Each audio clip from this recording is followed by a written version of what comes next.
Nagsisimula ang pelikula sa pagpapakita ng isang mapayapang sandali sa pagitan ng isang ama at ng kanyang anak habang sila ay nangingisda sa tabi ng ilog. Nang sa wakas ay nakahuli si Cale ng isang malaking isda, masayang-masaya siyang pinalakpakan ng kanyang amang si Daniel. Pero dahil sa sobrang tuwa ni Cale at pagmamadali sa sandali, aksidente niyang nasira ang sarili niyang selebrasyon. Gayunpaman, tunay na masaya si Daniel dahil mas gugustuhin pa ng anak niya na makasama siya kaysa gumala ng walang patutunguhan kasama ang mga kaibigan niya. Habang pauwi, tinawagan ni Cale ang kanyang ina at masayang sinabi rito na mag-uuwi sila ng isda para sa hapunan. Ngunit ang kanilang masayang sandali ay biglang nauwi sa trahedya ng isang pabayan na driver ang mabilis na dumaan sa kanila sa kalsada. Ang mapanganib na pag-overtake ay nagdulot ng isang kakilakilabot na aksidente.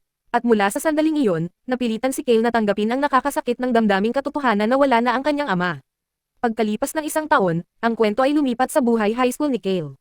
Sa klase sa Espanyol, isang kakaibang estudyante na nagngangalang Ronnie ang nahihirapan sa isang pagsusulit sa pagsasalita habang ang gurong si Rivera ay naiirita ng mapansing natutulog si Cale sa klase.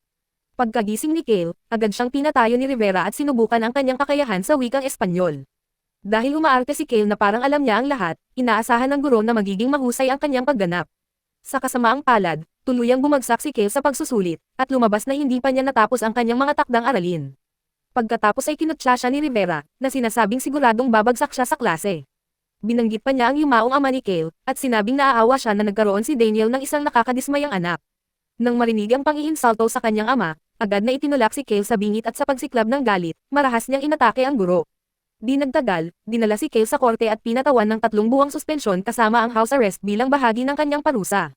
Samantala, ang malubhang nabugbog na si Rivera ay tila lubos na nasiyahan sa kinalabasan. Pag-uwi ni Cale, ipinaliwanag ng isang babaeng detective na nagngangalang Viola ang mga tuntunin ng kanyang sentensya. Ang aparatong nakakabit sa kanyang bukong-bukong ay isang distance monitor na sumusubaybay sa kanyang mga galaw. Kung lalayo siya ng mahigit 100 talampakan mula sa bahay, automatikong mag-a-activate ang alarma, at kung hindi siya makakabalik sa ligtas na sona sa loob ng 10 segundo, agad na aabisuhan ang pulisya. Ang pagtatangkang alisin ito ng sapilitan ay magti-trigger din sa sistema. Matapos ipaliwanag ang lahat, hiniling ni Viola sa ina ni Cale na si Julie na pumirma ng ilang dokumento. Kasabay nito, na si Cale nang mapansin niyang isa sa mga opisyal na nagbabantay sa kanya ay si Jose, na siya ring ginoong kapatid ni Rivera. Sa paglipas ng panahon, sinubukan ni Cale na makaligtas sa house arrest sa pamamagitan ng pag-aliw sa sarili sa mga video game at telebisyon, ngunit mabilis itong pinatigil ng kanyang ina sa pamamagitan ng pagputol ng internet at mga serbisyo sa paglalaro para makatipid ng pera. Ipinaalala niya sa kanya na ang house arrest ay dapat turuan siya ng responsibilidad. Hindi bigyan siya ng dahilan para maging tamad buong araw. Dahil sa pagkadismaya sa inasal ng kanyang anak, sa wakas ay nagsalita na rin si Julie. Matapos niyang panoorin itong gugulin ng kanyang mga araw na walang ginagawa kundi kumain, matulog, at mag-aksaya ng oras, pinutol niya ang cable ng antena at pinilit si Cale na simulan na ang paglilinis ng bahay. Pagkalipas ng ilang araw, biglang gumaan ang loob ni Cale matapos niyang makitang lumilipat ang mga bagong kapitbahay niya sa katabing bahay. Hindi nagtagal, tumunog ang doorbell, ngunit nang buksan ni Cale ang pinto, nakita niya ang isang supot ng nasusunog na dumi ng aso na nasa labas mismo ng kanyang bahay, salamat sa isang kalokohan mula sa isang grupo ng mga bata sa kapitbahayan. Dahil sa pagkadismaya na sa kanyang sitwasyon, tuluyan nang nagwala si Cale at hinabol ang mga bata, handang bugbugin sila. Ngunit sa gitna ng kalye, bigla niyang narinig ang alarma mula sa kanyang ankle monitor na nagsisimulang gumana. Nang mapagtantong ilang segundo na lang ang natitira sa kanya, agad na tumakbo pa uwi si Cale at halos hindi nakapasok sa ligtas na sona bago pa man maabisuhan ng sistema ang pulisya. Sa kasamaang palad, malayo pa sa katapusan ang kanyang mga problema. Kahit bumalik si Cale sa tamang oras, dumating pa rin si Officer Jose para siyasatin ang sitwasyon at tinatrato siya na parang isang mapanganib na kriminal. Hindi nagtagal pagkatapos noon, sinasadyang subukan muli ni Cale ang mga hangganan ng kanyang pinaghihigpitang lugar, na agad siyang binigyan ng isa pang babala mula sa kanyang ina. Kung patuloy niyang lalabagan ang mga patakaran, maaari siyang mapunta muli sa korte na may mas mabigat na parusa. Dahil ayaw niyang mangyari iyon, maingat na sinukat ni Cale ang mga limitasyon ng kanyang ligtas na sona at minamarkahan ang mga hangganan sa paligid ng bakuran para malaman niya kung gaano kalayo ang kaya niyang puntahan. Habang tumatagal, unti-unting nagiging masaya muli si Cale sa buhay. Pangunahin na dahil sa babaeng kapitbahay niya. Parami ng parami ang oras na ginugugol niya sa pag-eespiya sa mga kapitbahay gamit ang kanyang binocular, na ginagawang bagong libangan niya ang kanilang pang-araw-araw na buhay. Pagkalipas ng ilang araw, dumalaw si Ronnie sa kanya, at mabilis siyang isinama ni Cale sa itaas para ipakita ang kanyang bagong libangan. Noong panahon ng house arrest, palihim niyang pinagmamasdan ang lahat ng tao sa kapitbahayan at sinusubaybayan ang lahat ng kanilang mga gawain gamit ang kanyang binocular. At syempre, ang pangunahing atraksyon ay ang napakagandang kapitbahay, lalo na tuwing lumalangoy ito. Nang gabing iyon, nanood si Cale ng balita tungkol sa isang nawawalang babae. Ayon sa investigasyon, nakita ang sospek na nagmamaneho ng isang Mustang na may sira sa kaliwang bumper. Matapos marinig ang detalyeng iyon, bumalik si Kale sa pag-eespiya sa kapitbahayan dahil sa pagkabagot. Pero habang pinagmamasdan ang babaeng katabi niya, napagtanto niyang medyo nakapanlulumo ang buhay sa bahay nito dahil palagi siyang sinisigawan ng ama nito. Pagkalipas ng ilang oras, biglang nag-ambala si Kale matapos marinig ang tunog ng isang Mustang na paparating. Nang makita niya ang sasakyan, biglang nagbago ang ekspresyon ng mukha niya. Ang Mustang na pagmamayari ng kanyang kapitbahay ay halos kapareho ng sasakyang may kaugnayan sa kaso ng pagdukot sa balita. Hindi nagtagal pagkatapos noon, binanggit ni Ronnie na ang buong kapitbahayan ay nayanig dahil sa kamakailang pagkawala ng isang waitress sa restaurant na huling nakitang nakikipagkita sa isang misteryosong lalaki. Pero sa halip na magbigay ng pansin, si Kale ay masyadong abala sa pag-eespiya sa babaeng katabi niya. Napansin niya itong nakaupo mag-isa sa bubong habang nagtatalo ang mga magulang nito sa loob ng bahay. Pagkatapos, halos agad-agad, parehong naging ganap na nakapokus muli sina Kale at Ronnie nang mapagtanto nilang malapit na itong lumangoy. Sa kasamaang palad, patuloy na nagpapabiya si Ronnie at muntik na silang mahuli ng ilang beses, na labis na ikinaiirita ni Kale.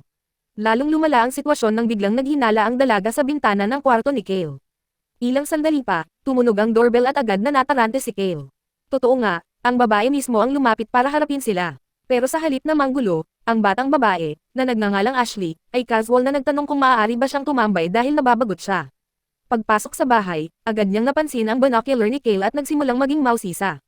Dahil nabigla, mabilis na ipinaliwanag ni Ronnie na ang mga binocular ay ginagamit para manektik sa kanilang kapitbahay, na pinaghihinalaan nilang isang psychopath na may kaugnayan sa mga krimeng nanggagaling sa balita.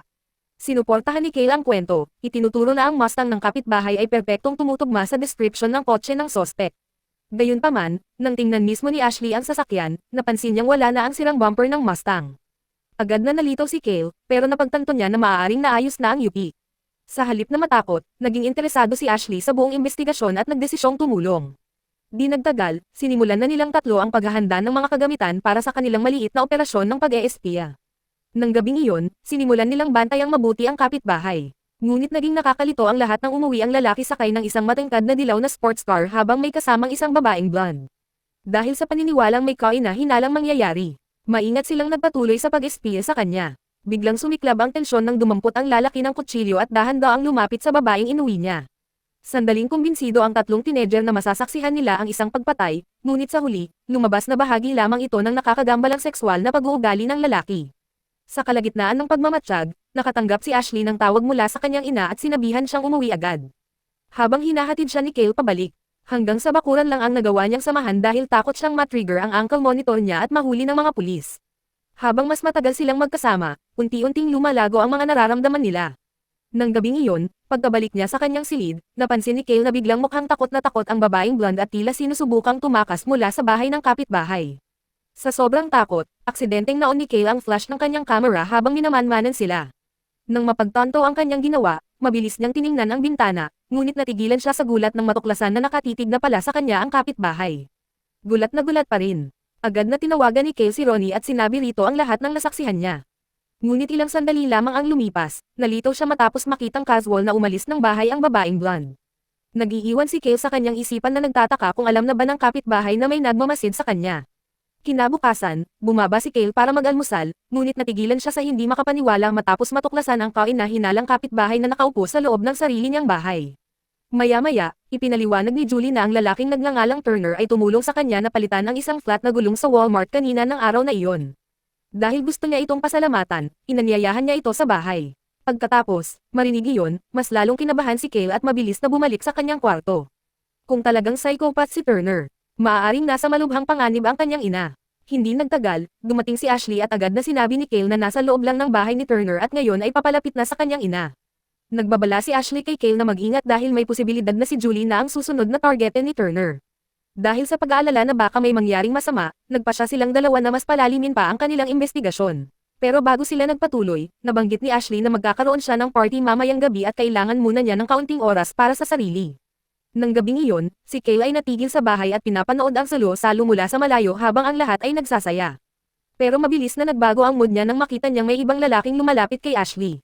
Selos at bigo, naglagay si Kale ng malaking speaker sa kanyang bubong at nagsimulang magpatugtog ng malakas na musika para sirain ang salo-salo. Agad na inisin ni Ashley ang stunt kaya't dumiretso siya sa kwarto ni Kale at kinuha ang Walkman nito, habang nagbabantang sisirain ito kung hindi siya titigil sa paggawa ng problema. Nang malapit nang masira ang Walkman, sa wakas ay inamin na ni Kale ang katotohanan. Inamin niyang hindi niya matiis na makita si Ashley na may kasamang ibang lalaki dahil ito lang ang tanging taong nagparamdam muli ng kabuluhan sa buhay niya simula nang mamatay ang kanyang ama. Nang marinig iyon ay lubos na nagbago ang saloobin ni Ashley at di nagtagal ay hinalikan niya ito. Ngunit habang ang dalawa ay abala sa sandaling ito, isang nakakakilabot na bagay ang nangyayari sa tabi. Biglang lumitaw ang dugo sa bintana ng kapitbahay, at nang sumilip sila sa binocular, laking gulat nila nang makita si Turner na tila hila-hila ang tila katawan ng tao na nakabalot sa isang duguan na supot na trapal. Kinabukasan, nagtulungan sina Kale at Ronnie para malaman ang access code papunta sa garahe ni Turner. Samantala, si Ashley ay hinatas ang bantayan si Turner sa Walmart at siguraduhing hindi ito biglang uuwi. Habang palihim na naglalakad si Ronnie sa loob ng kotse, biglang tumawag si Ashley at sinabing nawala na niya ang impormasyon kung nasaan si Turner. Agad na nagkagulo at hinimok ni Kale si Ronnie na magmadali bago bumalik si Turner. Mas lalong naging problemado si Turner nang biglang komprontahin ni Turner si Ashley at pilit na pumasok sa kotse nito habang hinihingi ang telepono nito. Sa sandaling iyon, may napagtanto si Ashley na isang nakakatakot na bagay. Matagal nang alam ni Turner na nag-eespiya ito sa kanya. Pagkatapos ay binalaan niya ito na sabihin sa mga kaibigan nito na itigil agad ang pag-iimbestiga sa kanya, kung hindi ay pagsisisihan nilang lahat ito. Ang pananakot ay nag-iwan kay Ashley ng lubos na pagyanig, at naging masakit na malinaw na si Turner ay mas mapanganib kaysa sa kanilang inaakala noong una. Pagkatapos ng engkwentrong iyon, napagpasyahan ni Kale at Ashley na makipag-ugnayan na sila sa pulisya dahil kumbinsido si Kale na may itinatago si Turner na isang kakilakilabot na bagay sa loob ng kanyang bahay. Takot pa rin sa nangyari, nagmakaawa si Ashley na itigil na nila ang pag-eespiya kay Turner bago pa lumala ang sitwasyon. Pero nang gabing iyon, ayaw pa ring sumuko ni Kale. Determinadong matuklasan ang katotohanan, nagsimula siyang gumawa ng mga kagamitan sa pagmamatsyag na maaaring gamitin upang maniktik sa loob ng bahay ni Turner, kabilang ang isang maliit na kamera na direktang nakakonekta sa kanyang computer. Pagkatapos niyang ayusin ang lahat, may narinig siyang paparating sa labas. Nang tignan niya, nakita niya roon ang isang natatarantang si Ronnie. Noong naunang misyon, aksidenteng naiwan ni Ronnie ang kanyang telepono sa loob ng kotse ni Turner.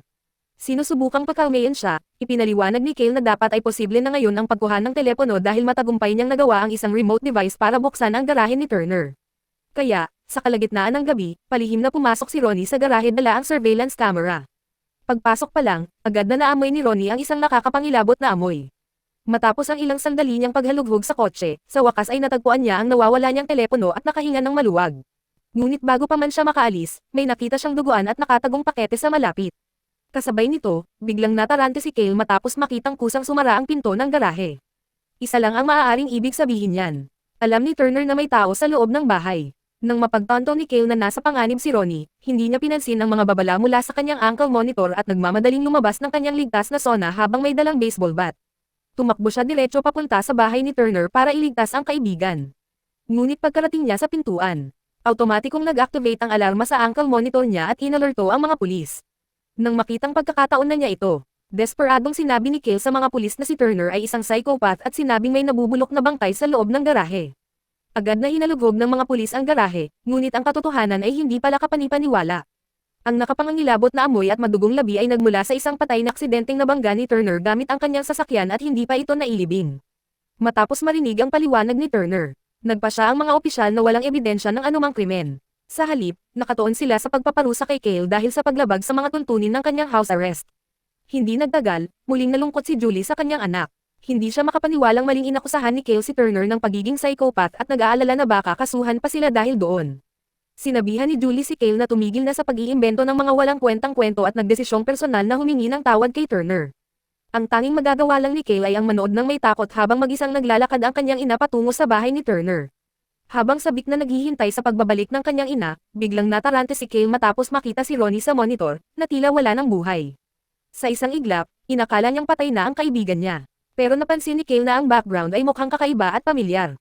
Nang buksan niya ang aparador sa kanyang silid, natuklasan niya na buhay pala si Ronnie at nagtatago sa loob. Matapos makatakas sa bahay ni Turner, nanatiling nakatago si Ronnie dahil natatakot siyang arestuhin siya ng pulisya dahil sa trespassing kung magpapakita siya. Kahit naiinis si Kale sa katangahan ni Ronnie, ang pinakamalaking inaalala niya ngayon ay ang kanyang ina, na nasa loob pa rin ng bahay ni Turner.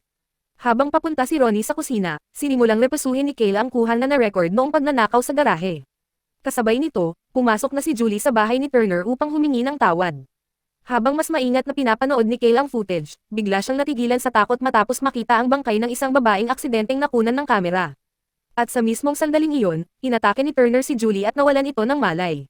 Bago pa man makapag-react si Kale, biglang sumugod si Turner sa bahay at brutal na pinagpabagsak si Ronnie. Pagkatapos ay sumugod siya diretso kay Kale at inatake rin ito. Mabuti na lang at naiwasan ni Kale ang pag-atake, at nagsimula ang marahas na pag-aaway ng dalawa sa buong bahay hanggang sa umabot ang labanan sa kusina. Dahil desperado nang humingi ng tulong, nagpa siya si Kale na tumakbo muli palabas ng kanyang ligtas na zona para ma-alerto ang pulisya gamit ang ankle monitor. Pero bago pa man siya makatakas, isang malakas na suntok ang iginawad ni Turner na tuluyan siyang napigilan. Pagkatapos bumalik sa kwarto ni Kale at kunin ang mga naitalang ebidensya. Sa wakas ay isiniwalat ni Turner ang katotohanan. Sa puntong ito, wala na siyang pakialam na mahuli. Ang tanging layunin niya ngayon ay lipulin ang lahat ng nakakaalam ng kanyang mga krimen bago tuluyang mawala. Sa kalagitnaan ng mga pagbabante ni Turner, biglang lumaban si Kale. At buti na lang at dumating si Ashley sa tamang oras para tulungan siya. Mabilis na ikinulong ng dalawa ang kanilang mga sarili sa loob ng kwarto at desperadong sinubukang tumawag ng pulis. Pero nang hindi gumana ang telepono, nakaisip si Kale ng ibang ideya. Nagpa siya siyang sadyang tumawid muli sa hangganan para automatikong ipadala ang mga pulis sa bahay. Habang pilit na pumapasok si Turner sa kwarto, tumalon sina Kale at Ashley palabas ng bintana ng kwarto papunta sa swimming pool sa ibaba, na agad na nagpa-alarm sa ankle monitor. Nang tumunog ang alarm, sinabihan ni Kale si Ashley na humingi ng tulong habang hinahanap niya mismo ang kanyang ina. Pagkatapos ay palihim na pumasok si Kale sa bahay ni Turner at nagtungo sa ilalim ng hagdanan kung saan niya nakita ang patay na babae mula sa recording. Dahil sa takot na baka nakulong pa rin ang kanyang ina sa loob, sumilip si Kale sa mas malalim na bahagi ng nakatagong lugar sa ilalim ng hagdan. Ngunit ang kanyang natuklasan ay mas malala pa kaysa sa kanyang inaakala. Hindi lang ang bangkay na nakita niya ang biktima. Dahil sa labis na takot, nagmamadaling hinanap ni Kale ang buong bahay, hinahanap si Julie habang desperadong naghihintay sa pagdating ng mga pulis. Habang sinusuri niya ang bawat silid, kalaunan ay natuklasan niya ang isang lihim na silid na idinisenyo upang magmukhang isang uri ng baluktot na operating room. Samantala, sa labas, dumating muli si Jose, galit pa rin at sabik na turuan si Kale ng isa pang aral dahil sa panggugulo. Ngunit nang makapasok si Jose sa bahay ni Turner, bigla siyang inatake ni Turner at pinatay ito nang walang pag-aalinlangan. Samantala, ang paghahanap ni Kale ay kalaunan ay nagdala sa kanya sa isang binagong silong na nakatago sa ilalim ng bahay. Ngunit habang maingat na naglalakad sa lugar, biglang gumuho ang mahinang sahig sa ilalim niya, dahilan para mahulog siya sa isang nakakakilabot na hukay na puno ng nabubulok na katawan ng maraming babae. Takot at nakulong sa dilim, biglang narinig ni Kale ang boses ng kanyang ina sa di kalayuan. Sa kabila ng takot, nagawa pa rin niyang mahanap si Julie at mailigtas ito. Ngunit bago pa sila makatakas, bumalik si Turner at agad na inatake si Kale, na humantong sa isang huling brutal na laban. Gayunpaman, sa pagkakataong ito, hindi nag-iisa si Kale. Sa pagtutulungan, sa wakas ay natalo ni Kale at ng kanyang ina si Turner at pinabagsak ang psychopath sa hukay na puno ng kanyang mga biktima. Sa wakas, nakaligtas si Kale at Julie sa bangungot.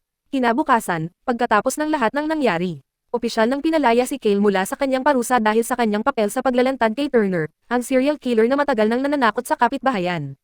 Pagkaalis ng detective, agad na pinuntahan ni Kale si Ashley. Di nagtagal, nagpa siya si Kale na maghiganti sa mga nakakainis na batang kapitbahayan na palaging nangungulit sa kanya. Matapos silang maniktik gamit ang kanyang binocular, natuklasan niya na palihim silang nanonood ng mga adult video sa kanilang silid. Kaya, tinawagan ni Kale ang kanilang ina at inilantad sila, na nagresulta sa walang tigil na pagsigaw sa mga batang lalaki. Kasabay nito, si Ronnie, na namamaga pa rin ang mukha dahil sa pambubugbog na natamo niya kanina, ay masayang itinala ang sandaling sa wakas ay naghalikan sina Kale at Ashley. Dito nagtatapos ang kwento. Salamat sa panonood kaibigan.